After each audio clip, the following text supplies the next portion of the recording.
Yo, what's up YouTube? Hope you guys are doing well. And in today's video, it's going to be a special one because we're going to be talking about my honest opinions and impressions of the Halo Infinite flight test that we had for the past weekend and the weekend prior, as well as my points of criticism and praise, as well as some suggestions and improvements that I think could be made in order to make Halo Infinite a better game. And instead of just B-roll the entire video, I decided to turn on my camera and talk directly to you guys because I feel like it would come off a lot more genuine, as well as it would just allow me to express my thoughts on everything a lot more freely, and everything is just, you know, a lot more free-flowing. So I'm going a little bit off of script, and this is the first time I'm doing this type of video, so I apologize if there's a little bit of hiccups along the way. But hopefully you guys will still enjoy. But with that being said, there's a lot to go over and a lot of topics that I want to talk about. So without wasting any more time, let's get right into it. So I want to start off with talking about the points of praise and the things that Halo Infinite did right with this flight test. The first thing that was done right, not only in this flight test, but the one back in July, was the art style. I think we can all unanimously agree that 343 knocked it out of the park when it comes to the art style in terms of just how the Spartan looks, the environments, and the aesthetics. It just feels right, and it feels like I'm playing a Halo game. They really nailed it, going back to how the classic Spartan looks while also still looking modern. And in just terms of how the game's fidelity looks graphically when we compare it to when it was first revealed during that E3 showcase, it's such an amazing improvement. Do you really gotta do that as soon as I start recording? The next thing I really want to commend is the sound of the game. Again, they did a really great job of making me feel like I'm playing a sci-fi shooter rather than a military type of shooter that I felt from previous Halos. The guns and the vehicles all sound nice, and as well as the ambiance of the environments and the maps that we were playing in. So far, I really like what we've heard. The next thing I want to talk about is the equipment. Now, I don't know if I'm in the majority or minority here, but I, for one, loved how the equipment was utilized in Halo Infinite multiplayer.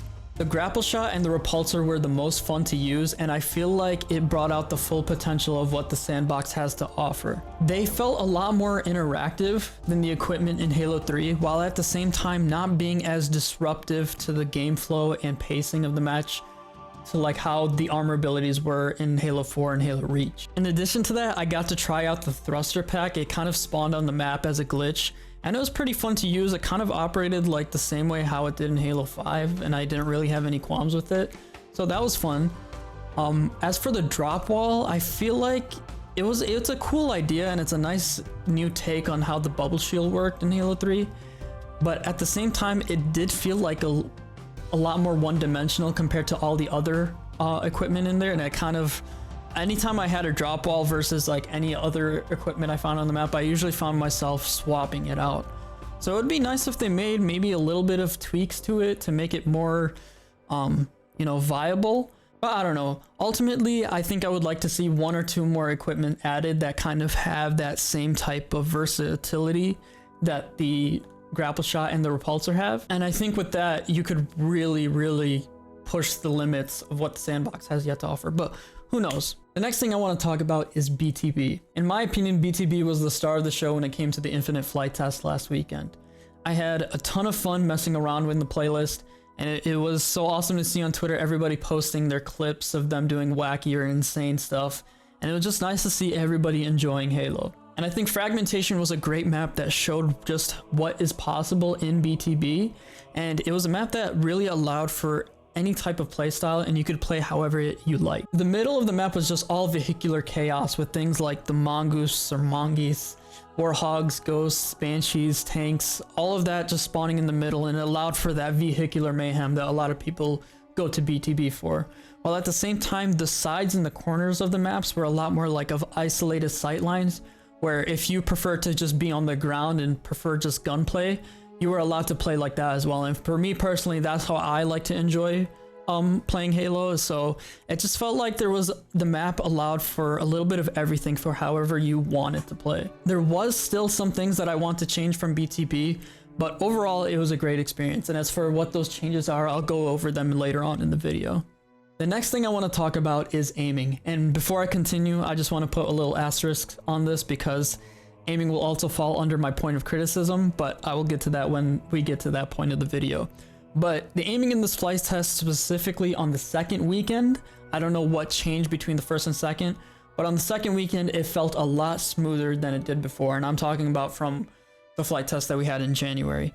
Granted, there were still some settings that people had to mess with to make it feel better, but it was nice to see that there were improvements made, and hopefully in the future we can see if fully resolved.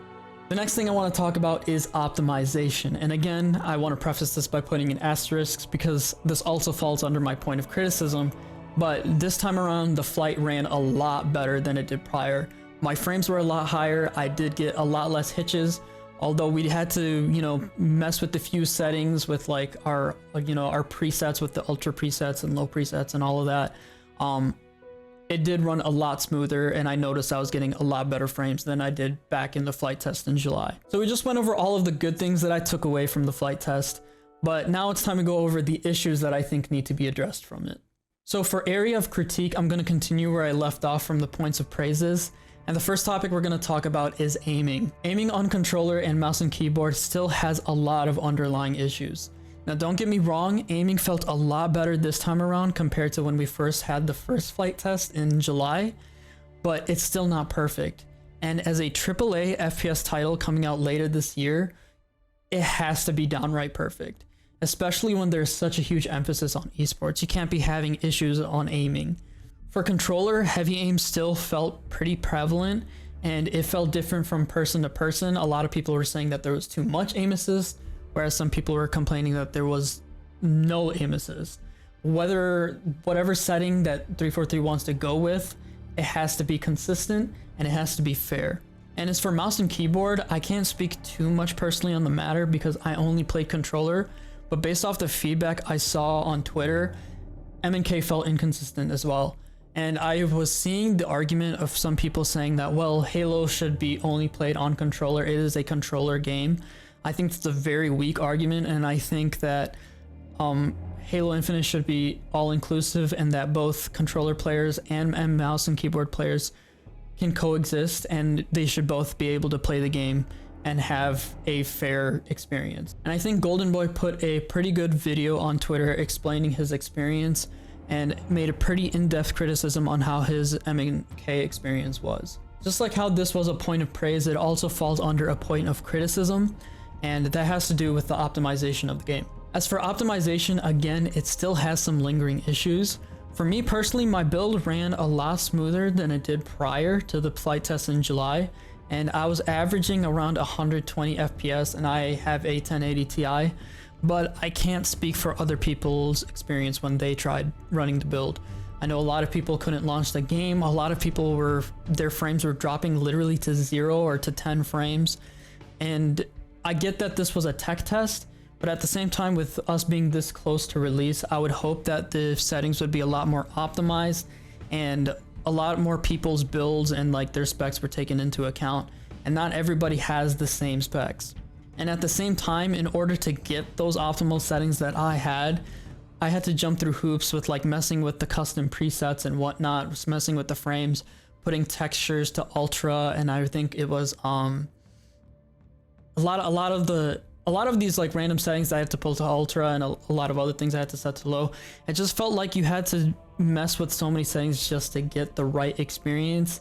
And as a AAA title, you can't really expect the consumers to be doing that, But again, it was a tech test, and ultimately I hope these settings are resolved soon. Another thing I saw not many people bring up on Twitter or like as feedback, but it was a pretty prevalent issue, was that third-party apps not properly working with the Halo Infinite build. I don't know if it just had to do with it being a tech test, a launcher, but things like shadow play or like the Discord party integration was not working properly. Again, hopefully I see in future builds we get to test that out and give feedback on whether it works properly or not. But that was just one thing also that I think needed to be addressed, or something that needed to be pointed out. So the next point of criticism that I have is the weapon balancing. Now, this is actually a pretty loaded topic, and I feel like I can make a completely separate video altogether just talking about how I feel like all the weapons and their damage output needs to be readjusted. It just felt like none of the weapons were in their right spot. Like examples being like the AR felt way too strong. The plasma pistol felt completely useless. The sidekick and the bloom was just it was such a pain to deal with. So I think I'm gonna save this for a separate video, but in short, I just think a lot of the weapons didn't feel right. Although I think with just a little tweak, just a little bit of a tweak made to every single weapon, and I think then it will be in a really good spot. But for the time being, I was not happy with, just how all the weapons were balanced. So the next point of criticism that I have is the rotating weapon spawns on each of the maps. And by that I meant like how every time you loaded into a map, you wouldn't know which power weapon would spawn. So a perfect example would be like live fire.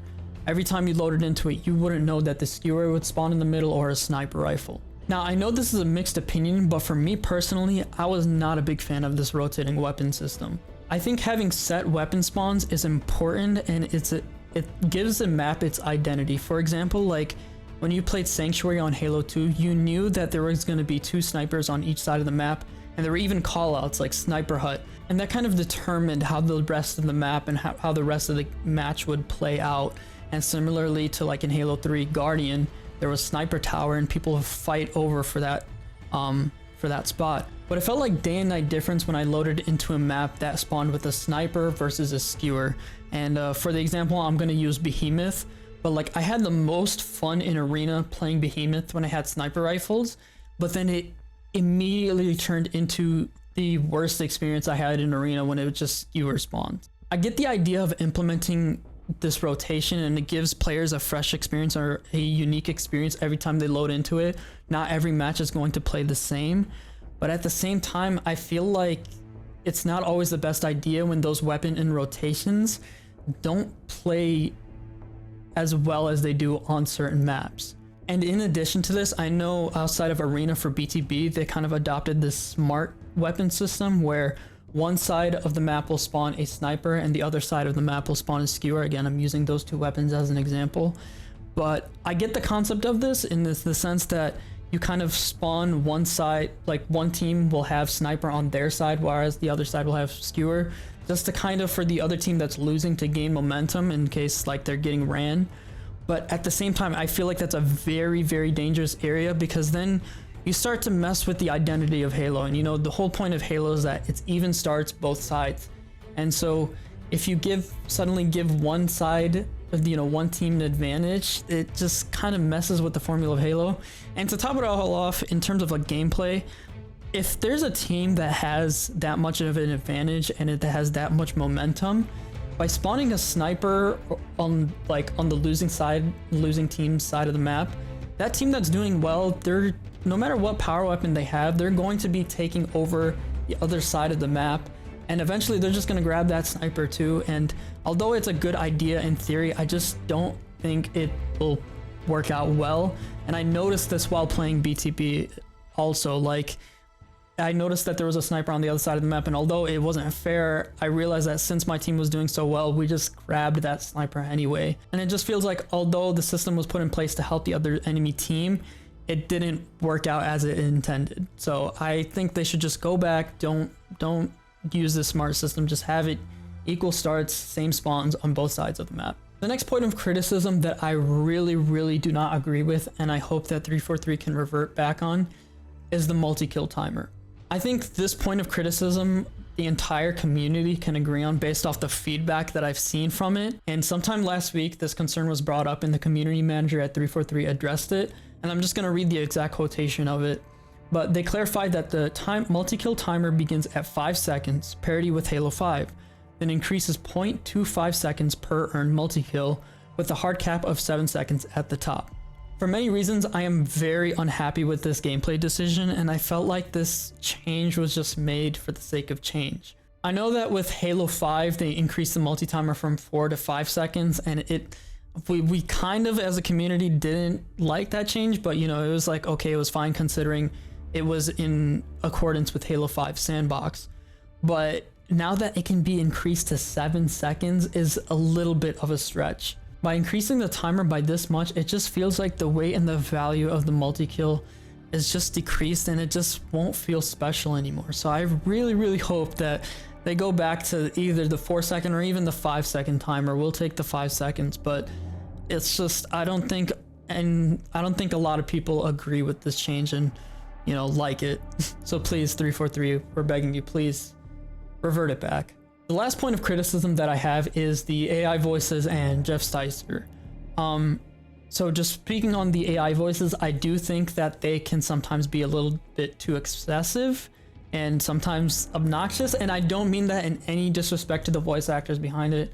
Personally, my favorite is Lumu, but I just meant like that there is sometimes too many sounds going on in game, and it can just get a little too much sometimes. Like, you have the actual gameplay sounds, then you have the objective sounds, and then you have the metal sounds, and then you have the AI sounds. There's just sometimes a little bit too much audio clutter going on. If there was maybe a setting to maybe like turn down the amount of dialogue that they have, or maybe just completely turn off the option, that would be ideal. But again, I mean, I like the idea of the AI voices. It does add a more, it adds more personalization to each person's Spartan, and the ideas and like the potentials is limitless. With maybe you can even have like red versus blue voices in there, or like some celebrity voice actors as the AI voices. Who knows? I like the idea of it, but maybe we could just tone it down a bit, or maybe just give the option to turn it off altogether. And to add to that, I think this is only an issue with BTB. I don't know if this was a bug or whatnot, but the fact that we don't have Jeff Steitzer announcing any of the medals that we get just felt weird and felt off. Like, anytime you did something special, there was kind of just this silence. I don't know if that was a bug, but I really do hope that they have Jeff Steitzer back in BTB. I think just Jeff Steitzer should be in every single game mode. He is a legend, he's an icon, and he is part of what makes Halo Halo. He makes it the identity. So yeah, that's just one little gripe I had with it. I don't know if it was a bug or if it was intentional, but if it was intentional, please include Jeff Steitzer back into BTB. So these were pretty much the biggest takeaways I had from the Infinite Flight test. Now, I understand that this is just a tech test, and you know, there are bound to be issues, but these are just some things that I wanted to praise 343 for, as well as critique them for. As for the criticisms, these are some things that I would like to see addressed like almost immediately, and I think were the big issues, and that moving forward, I would like to see them, you know, fixed as like top one priority. Hopefully we get another tech test that allows us to see these changes implemented, but there are also some improvements that I think could be made, just some little tweaks that are not exactly issues that I have, but I think, you know, could improve the game, but at the same time, it wouldn't bother me too much if they weren't touched up on, you know. But some things that I think that, you know, I wish were different were player collisions. I wish player collisions would be on. I understand the reason why they are turned off, you know, with whole team killing and whatnot. And I know that in custom games, people have shown that it is a setting that you can turn on and off. So I'd imagine that maybe for competitive settings, it's going to be a feature that is turned on. But maybe I would like to try and see how it feels in the social playlist, just to see how it works out and whatnot. But again, it's just a setting, and ultimately, if it's in competitive, I'm fine with that. The next thing that I think posed a little bit of an issue, specifically in BTB, I think it was okay in Arena, but in BTB, the player outlines, I felt like I could see enemies from like literally across the map, and it did, you know, pose a little bit of an issue. I understand, again, the reason for player outlines, and it creates a new way for players to personalize their armors and their Spartans, no matter if you're playing a 4v4 or 8v8, 12v12, like if you're playing a team-based game, you could still customize your Spartan. But at the same time, I just feel like you can't go wrong with the red versus blue, you know? If there are still some issues that come about with the player outlines, for example, a lot of times with player outlines, you could sometimes see players that are like holding a wall. If those issues can't be addressed, I think they should just go back to the red versus blue traditional type of team-based gameplay. Another little gripe that I had that I think only I and maybe some others had an issue with were objective game sounds.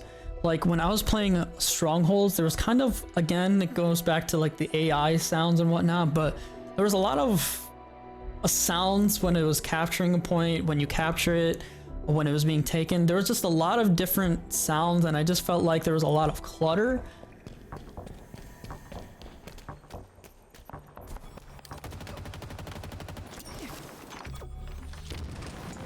Capture Charlie. Grenade with a hit. Your team scoring. Spartan down. Stronghold Charlie, lost.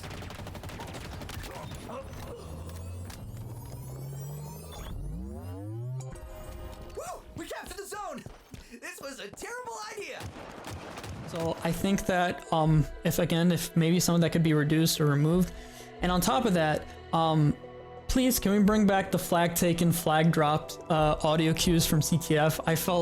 It felt weird not being able to hear that every time I was juggling it. And yeah, I'd really like that back. Another thing that I want to be added, hopefully in a future flight test, is a new game mode. Something for arena, you know, something that kind of like changes the game, something brand new and exciting. I know for competitive, a lot of people have been asking for like the extraction game mode that was in Halo 4 competitive. If we could see something similar to that or something completely brand new, whether it's in a social or a competitive setting, it would be really, really cool to see that and for us to be able to try it out. And as for BTB, I feel like Halo Infinite has the perfect opportunity to have Invasion return. One of my favorite things to do in Halo Reach was Invasion, and unfortunately we never got to see it return. Halo 5 had Warzone, but I feel like it just wasn't executed properly. But I feel like with Halo Infinite, if we just brought back Invasion, I think it would be such a good game mode, and it would work perfectly with the sandbox. Another thing that kind of bothered me, again, I don't think it's too much of a major issue, but flag juggling. I understand that you could still juggle the flag and do some crazy things if you like, you know, master all the tech movement, all the sliding and the grapple and everything. But I think that flag juggling should just be a little simpler. You know, I don't think that this should be too intricate to do something like that. Flag juggling has always been a thing in every single game except Halo 4. But we don't talk about that. But I think, you know, the weight of the flag should just be a little bit less so players can, you know, do just the traditional flag juggling. I know you can sprint with the flag, but just for old time's sake, I would like to see flag juggling return, you know, to its former glory. And the last thing that I think was kind of strange was the gun sounds. Not specifically when you're shooting the gun, but when you are being shot at. A lot of the times when I was being shot at, I couldn't differentiate when I was being shot at with a commando versus like a sidekick. Both of the guns kind of sound the exact same, and if you think about it, if you spam the sidekick, it kind of feels like it has the same rate of fire as the commando. And at times I don't know whether I'm allowed to peek something or I should just go back into cover, just solely based off of I don't know what gun was being shot at me. So if there was like maybe different gun sounds to give me better audio cues to know like whether I should challenge something or I should, you know, take cover, that would be really appreciated, and I think something that could be worked on. But that's kind of all I have to talk about for now. This was kind of like a free-flowing video, and I was pretty much like talking about points and expressing everything like based off what I remembered at the top of my head. I just kind of had bullet points written down and kind of like elaborated on each one. But yeah, overall, my experience with the flight tech test, I would give it a solid, you know, 7 to 8 out of 10 experience. It was much more enjoyable this time around. I will say that the second weekend was a completely different experience versus the first weekend. I don't know what really changed. Definitely BTB made it a lot more fun, but I think this time around it was a lot more of an enjoyable experience. I will say one thing that I really hope they implement, if not in the future tech test, in the final game, is party matching. Matching teams of 4 when I was playing arenas was not a fun experience, especially with that paired with MMR. I think moving forward, Halo Infinite needs to have party matching. If I'm playing as a solo, the only people I want to match are other solos or teams of 2. And if I'm playing as a team of 4, the only people I should be matching are teams of 4. That just creates a better and more fair experience. And I think the first weekend was a crime scene. So hopefully that is implemented in the next tech test, or at least in the final game product. But again, that's really all I have for this video. Thank you guys so much for watching. This is a very different type of video that I'm doing. I'm not usually used to talking straight into the camera, so if I stumbled along the way or I had some hiccups, I apologize. But thank you for sticking through, and let me know in the comments down below what you guys thought was good about the Infinite Flight and what you guys thought was bad, what you want improved on, or what you might agree or disagree with me on. I would love to see what you guys have to say. I love to continue conversations. Of course, let's keep it civil. But until next time, hope you guys have a good rest of your day, and much love.